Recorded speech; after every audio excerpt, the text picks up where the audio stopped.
Pamiętam ją do dziś, tak wyraźnie, jakby siedziała teraz naprzeciwko mnie.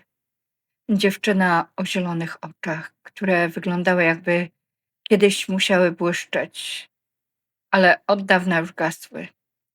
Włosy miała jasne jak łan zboża, a buzię tę z rodzaju, która powinna się śmiać. Tylko, że ona nie była szczęśliwa.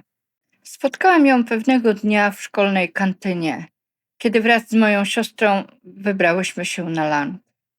Siedziała przy stoliku obok, trochę przygarbiona, tak jakby niosła ciężar większy niż ktokolwiek mógł zrozumieć. Było w niej coś kruchego, coś, co dotykało człowieka od razu. Dowiedziałyśmy się, że właśnie rozstaje się z mężem i że straciła drugie dziecko. W jej historii było od początku za dużo bólu, za dużo ciszy, za dużo miłości, której nikt jej nie dał. Gdy wyszłyśmy z kantyny, spojrzałyśmy na siebie z siostrą bez słów.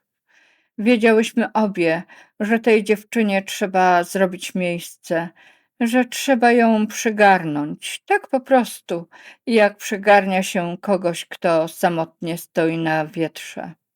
Nazwijmy ją tutaj Jola, choć to nie jest jej prawdziwe imię, ale niech w tej opowieści będzie Jolą. Kobietą, która chciała tylko odetchnąć, a świat ciągle odbierał jej powietrze. Jola przeprowadziła się wkrótce blisko nas, tak blisko, że dzieci biegały między domami, jakby podwórka były jednym wielkim ogrodem. Bawiły się wspólnie, śmiały się razem, jakby od zawsze znały swoje imiona. A my też zaczęłyśmy się do siebie zbliżać. Czasem, kiedy mój mąż siedział przy śpiącym dziecku, szłyśmy we dwie na nasze małe dziewczyńskie pogaduchy. To były rozmowy o wszystkim i o niczym, o życiu, o marzeniach, o zmęczeniu, o codzienności, o tych drobiazgach, które łączą kobiety szybciej niż cokolwiek innego. I były takie momenty, kiedy czułam, że wreszcie znalazłam przyjaciółkę. Nie przypadkową koleżankę z zajęć, nie znajomą od dzieci, ale kogoś, z kim można pójść kawałek drogą. Tak po prostu, ramię w ramię. Myślałam wtedy, że to początek czegoś pięknego, że los oddał jej choć odrobinę dobra, a mnie kogoś, kogo mogłam nazwać siostrą z wyboru. Nie wiedziałam, że już wtedy gdzieś w tle zaczynał się dzień, który wszystko zmieni. Aż przyszedł ten dzień. Ten, który do dziś pamiętam jak cichy trzask pękającej gałązki. Niby nic, a jednak po nim świat już wygląda inaczej. Byłam osobą wierzącą. Nie na pokaz. Nie w słowach, a raczej w tym, co robiłam. Wydawało mi się, że pomoc Joli jest po prostu miłością bliźniego, tym cichym, najprostszym gestem, który powinien istnieć między ludźmi. Ale nigdy nie mówiłam jej o Jezusie. Nie mówiłam o swojej wierze. Uważałam, że nie mam prawa nikogo do niczego przekonywać, ani popychać w stronę dróg, których sama nie wybierze. Myślałam, że jeśli kiedyś zapragnie o coś spytać, to sama przyjdzie. I wtedy powiem jej o tym, co daje mi siłę. Wierzyłam w to spokojnie, pokornie, z myślą, że dobro dojrzewa powoli, a wiara nie jest rzeczą, którą się komuś wciska do rąk. Ale nie wiedziałam wtedy jednego, że w tej miłości bliźniego wyprzedzą mnie inni, że ktoś inny szybciej, głośniej, pewniej zapuka do drzwi jej serca i że Jola, tak spragniona miłości, wejdzie za tym głosem bez wahania. Że tam, gdzie ja chciałam być ostrożna, delikatna, pełna szacunku, ktoś inny wkroczy z obietnicą gotowego szczęścia. I nie zauważę, kiedy powoli zacznie znikać. Nie przede mną, nie z mojego życia. Najpierw z samej siebie. Któregoś dnia Jola wróciła z uniwersytetu odmieniona. Jeszcze nie wiedziałam czemu, ale wiedziałam, jej twarz była jasna, jakby coś w niej zapłonęło. Uśmiechała się tak jak nigdy wcześniej. Spotkałam ludzi, powiedziała od progu. Tak pięknie mówili mi o Jezusie.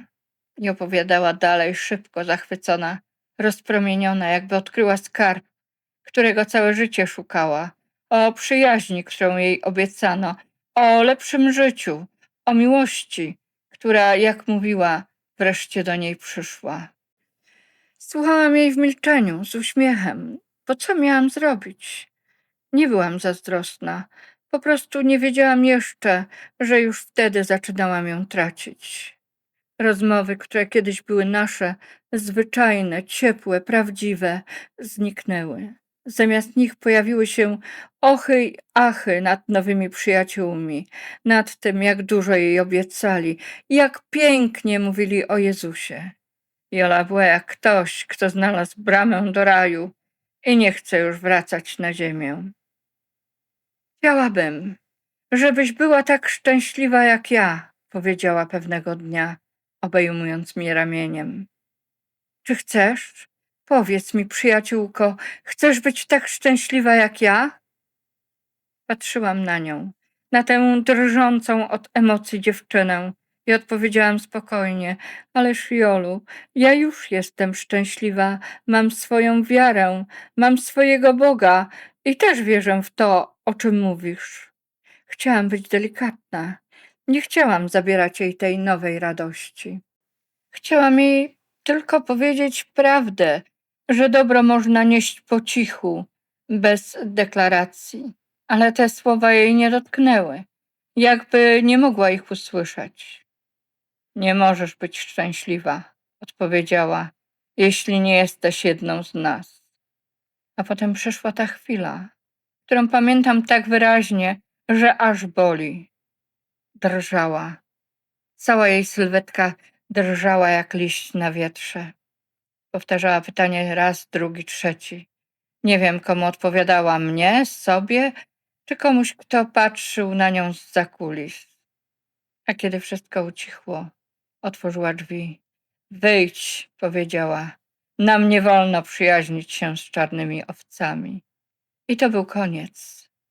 Wyszłam powoli ze złamanym sercem, ale z tą jedną rzeczą, której nikt nie mógł mi odebrać, wiarą, która nie potrzebowała krzyczeć ani nikogo odrzucać. Nie wiem dokładnie, jak to się stało. Nikt nie wie. Opowieści krążyły różne, a każda z nich była jak cień, bliska prawdy, ale nigdy nią samą. Wiem tylko tyle, że któregoś dnia ktoś wszedł do jej małego mieszkania. Drzwi były uchylone, jakby czekała, aż ktoś przyjdzie. W środku panowała cisza. Ta ciężka cisza, której nie da się pomylić z żadną inną. Znaleziono ją leżącą spokojnie, jakby spała. Obok na stoliku stała szklanka wody, kilka drobiazgów z jej codziennego życia, a na łóżku reszta, której znaczenia nikt nie potrafił już pewnie odczytać. Czy był to wybór? Czy przypadek? Czy ból, który wrócił jak fala? Czy chwila, która wymknęła się spod kontroli? Tego nie dowiedział się nikt. I może właśnie tak miało być. Najtrudniejsze było to, że w tamtym momencie nie było przy niej nikogo, żadnej z tych osób, które obiecały jej szczęście, nikogo z tych, którzy mówili o miłości i wspólnocie. Została sama. A ja? Ja dowiedziałam się o tym później. Za późno, by cokolwiek zmienić. Gdybym wiedziała, pobiegłabym. Usiadłabym przy niej cicho, tak jak kiedyś siedziała ona przy mnie. Trzymałabym jej dłoń, żeby w tej ostatniej podróży nie czuła się ani przez chwilę sama, bo wierzę, że nikt nie powinien odchodzić w samotności, nawet wtedy, gdy już nie możemy nic zrobić poza byciem obok. Ale życie czasem zamyka drzwi zbyt cicho, żebyśmy mogli to usłyszeć. I zanim zorientujemy się, że ktoś przeszedł na drugą stronę, zostaje nam tylko cisza i wspomnienia, które trzymamy w sercu jak światło.